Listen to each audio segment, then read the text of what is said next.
बिस्मिल्लाहिर्रहमानिर्रहीम, अस्सलाम वालेकुम। मैं हूं आपका मेज़बान आकिल हुसैन बाकरी। नाज़रीन, बहुत अरसे बाद आज गज़ा की सरज़मीन से एक बहुत बड़ी खुशखबरी आज मौसूल हो चुकी है। नाज़रीन, इसराइल और हमास के मुजाहिदीन के बीच में आखिरकार जंगबंदी माहिदा हतमी मराहिल पर पहुंच चुका है और उसके जो नुकात सामने आए हैं उसमें हमास के मुजाहिदीन को एक बहुत बड़ी फ़तह आज नसीब हो चुकी है। जो इसराइली वज़ीर-ए-आज़म नेतन्याहू मुज़ाकरात के लिए और बिलख़ुसूस मख़सूस एक माहिदे पर जो है दस्तखत करने के लिए बिल्कुल तैयार नहीं थे। हठधर्मी का मुज़ाहिरा कर रहे थे और वो कह रहे थे कि हम गज़ा के सरज़मीन से किसी सूरत हम बाहर नहीं निकलेंगे। लेकिन आखिरकार आज इसराइली वज़ीर-ए-आज़म नेतन्याहू को मुँह की खानी पड़ी है और आज उन्होंने गज़ा की पट्टी को छोड़ने, फ़ौज वहाँ से निकालने के हवाले से बाकायदा आज यकीन दहानी करवाई है और इसका क्रेडिट इसमें कोई दो राय नहीं है। ये क्रेडिट जाता है अमेरिकी न्यू मुंतखब सदर डोनाल्ड ट्रंप को इसका क्रेडिट जाता है कि जिन्होंने आखिरकार एक जानिब पे इसमें कोई दो राय नहीं है कि हमास के मुजाहिदीन को उन्होंने धमकियां ज़रूर दी, लेकिन साथ-साथ उन्होंने नेतन्याहू को भी मजबूर किया और वो मुआहिदा जो वो बिल्कुल मुआहिदा करने के लिए तैयार नहीं थे, वो मुआहिदा आखिर करवाने में डोनाल्ड ट्रंप ने किरदार अदा किया और उसमें कामयाब भी वो हो चुके हैं। तो क्रेडिट जो है वो डोनाल्ड ट्रंप को जाता है। लेकिन उससे भी ज़्यादा हमास के मुजाहिदीन को ये क्रेडिट जाता है कि जिनको ये फ़तह नसीब हुई है और आखिरकार उन्होंने अपने मुतालिबात मनवाने में कामयाब हो गए और जो नुकात आज सामने आए हैं इस माहिदे के, नाज़रीन, ये नुकात इसराइली मीडिया इस नुकात के हवाले से क्या कह रहा है और उसको कैसे रिपोर्ट कर रहा है इस माहिदे को, उसकी तफसीलात और नुकात इसराइली मीडिया ने क्या वो मेंशन किए हैं, वो मैं आपके सामने रखने से पहले आप लोगों को बताता चलूँ कि आज इसराइली मीडिया में वज़ीर आज़म नेतन्याहू को बहुत ज़्यादा तनकीद का निशाना बनाया जा रहा था और ये कहा जा रहा था कि पिछले 2 सालों में जो नुकसान इसराइल का हुआ है, उससे पहले तारीख में कभी नहीं हुआ था और नेतन्याहू को शदीद तनकीद का निशाना बनाने में इसराइली मीडिया में वो लोग थे, आज शामिल तनकीद कर रहे थे, जो उनके बहुत ही करीबी समझे जाते हैं। यानी उनके बहुत ही टॉट किस्म के जो सहाफ़ी थे, जो हर वक़्त नेतन्याहू की तारीफ़ करते थे, उनकी पॉलिसीज़ का दिफ़ा करते थे, वो आज तनकीद कर रहे थे कि नेतन्याहू ने इसराइल को बहुत नुकसान पहुँचाया।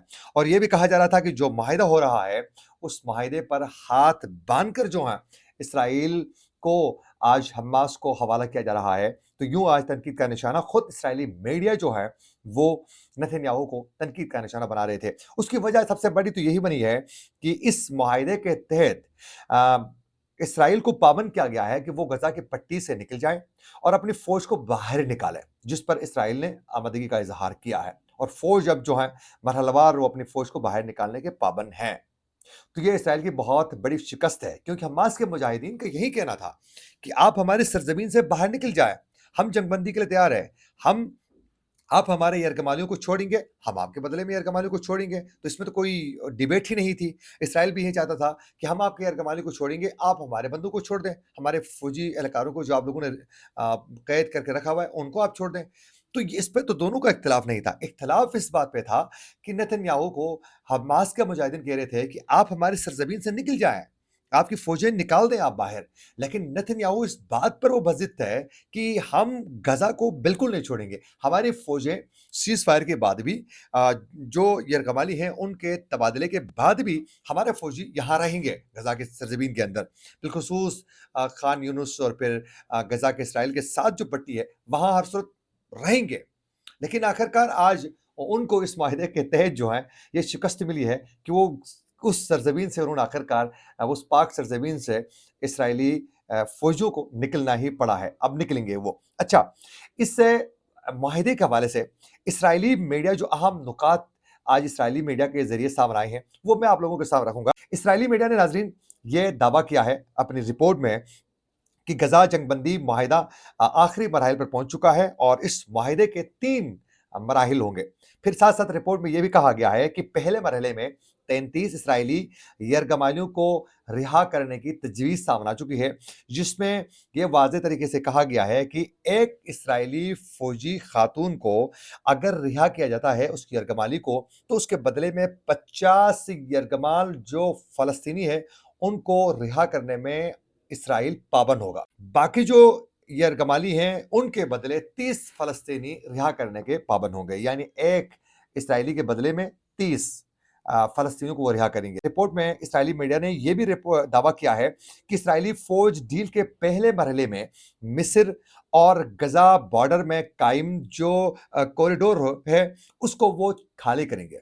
वहाँ जो उन्होंने बंद करके रखा हुआ था, बिल्कुल ही गज़ा को चारों तरफ से वो उस पट्टी में, उस कॉरिडोर को वो खोलेंगे, जहाँ से गज़ा के अंदर जो है, ग़िज़ा और दीगर अद्वियात और चीज़ें पहुँचाई जाएगी। तो उसको भी खाली करने के हवाले से इसराइल ने बाकायदा यकीन दहानी करवाई है उस माहिदे के तहत।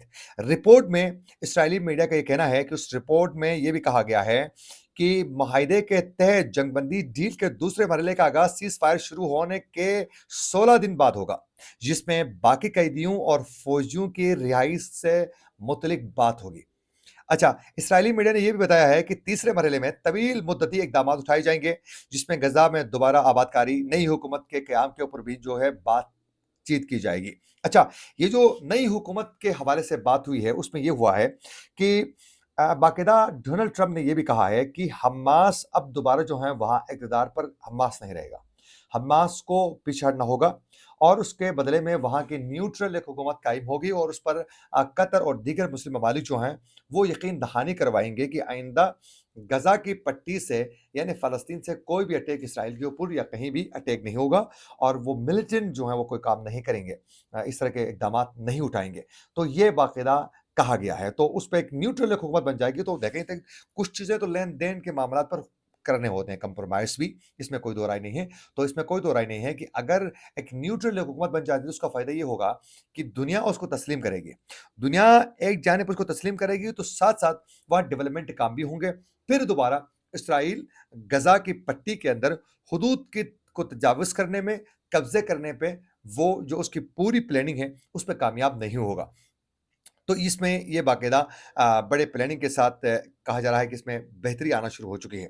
अब इंटरनेशनल मीडिया का ये भी कहना है कि हर मरहला जो है इस माहिदे का जो मरहला है, वो 42 दिन का होगा और फिर इंटरनेशनल कुछ मीडिया ज़राए का ये भी कहना है कि इसराइल ने इस बात पे भी ज़ोर दिया है कि वो इसराइल के साथ जो शुमाल मशरिकी जो एरिया है, वहाँ 2 किलोमीटर तक जो है गहरी बफर ज़ोन कायम करने के हवाले से भी बातचीत की जा रही है, इसरार किया जा रहा है, लेकिन उस पर अभी तक कामयाबी नहीं मिली है। आप लोगों को मालूम होना चाहिए कि 7 अक्टूबर 2023 से अब तक जो है 100 से ज़ायद गज़ा की पट्टी में जो इसराइली हैं वो कैद में हैं और उसमें से बताया जा रहा है कि कुछ जो इसराइली कैदी थे वो हलाक भी हो चुके हैं। अब उस हवाले से कन्फर्म रिपोर्ट्स नहीं है। तो यूँ आज ये एक बहुत बड़ी पेशरफ़्त सामने आ चुकी है और डोनाल्ड ट्रंप ने ये वाज़ेह तरीके से कहा है कि एक बहुत बड़ी कामयाबी है, जो आज एक माहिदे के आखिरी मराहिल पर हम पहुँच चुके हैं और डोनाल्ड ट्रंप ने कहा है कि ये माहिदा तकरीबन हतमी मराहिल पर पहुँच चुका है और इससे यकीनन एक अच्छी पेशरफ़्त होगी और फिर डोनाल्ड ट्रंप ने कहा है कि उम्मीद है कि इसी हफ़्ते के आखिर तक जो है चीज़ें मज़ीद वाज़ेह हो जाएँगे। अब ये बताया जा रहा है कि अगले हफ़्ते तक ये तमाम मराहिल मुकम्मल करने के बाद बाकायदा इस पर अमल दरामद भी शुरू होगा। इस पर हमास के मुजाहिदीन भी बिल्कुल तैयार हैं। लेकिन इस वक़्त इसराइल के अंदर जो है नेतन्याहू बहुत ज़्यादा तनकीद का निशाना बन रहे हैं क्योंकि इस माहिदे में फ़लस्तीन और बिलख़ुसूस हमास के मुजाहिदीन को एक वाज़ेह फ़तह नसीब हुई है। इसी के साथ अपने मेज़बान आकिल हुसैन बाकरी को दीजिए इजाज़त। अल्लाह निगहबान।